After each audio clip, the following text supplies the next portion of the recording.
Hello, everybody. Today we are going over how cooked you are and why you are never going to retire. Okay, let's get started. Let's say you're an average Joe and you have a little nest egg of $10,000, and every year you're going to put in $5,000 into the markets at 10% annual return for about 30 years.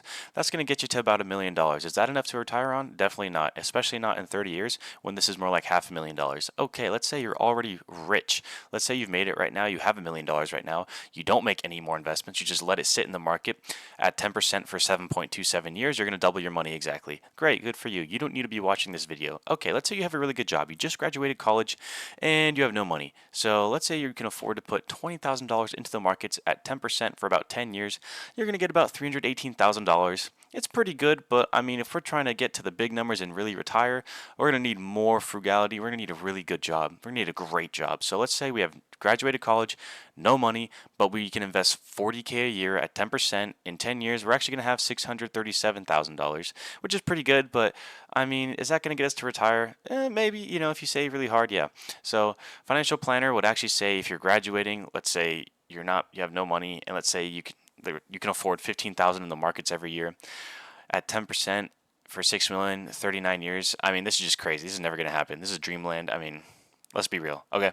So our goal should be to put money in growth stocks for our kids and to have bonds and dividends to support ourselves until death, right? We want to help our kids, but we also want to make sure we can survive until we die.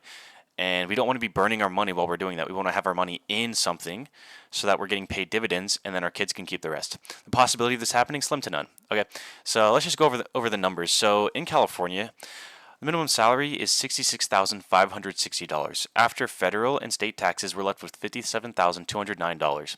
That comes out to about $4,700, $4,800 a month. So after, like, let's say my expenses, rent, food, gas, car insurance, bills, a few other things, but it's about $2,667 a month or $32,000 annually that I could be putting into the markets. Wait, that's really good because if I'm super frugal and have a great job, I'm pretty close to like this in 10 years, right? Wrong. Because oops, I forgot health insurance, student loans, entertainment. Oh yeah. So let's include those in. So let's say when I get kicked off my parents' health insurance and when I do have to start paying back my student loans when I graduate and when I do want to maybe play a video game or watch some Netflix or pay for TV to watch the football games or maybe I do want a new car and then maybe I get a girlfriend and maybe I want to keep going to the gym.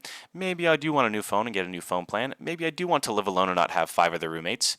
Yeah, now you see where we're at.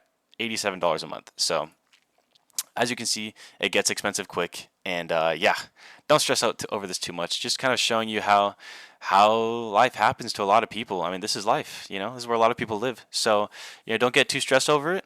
You'll be lucky to get 66,560 in California. Most people would start you hourly for less, maybe 40 to 45,000 a year. So yeah, just save what you can. Don't stress too much. But yeah.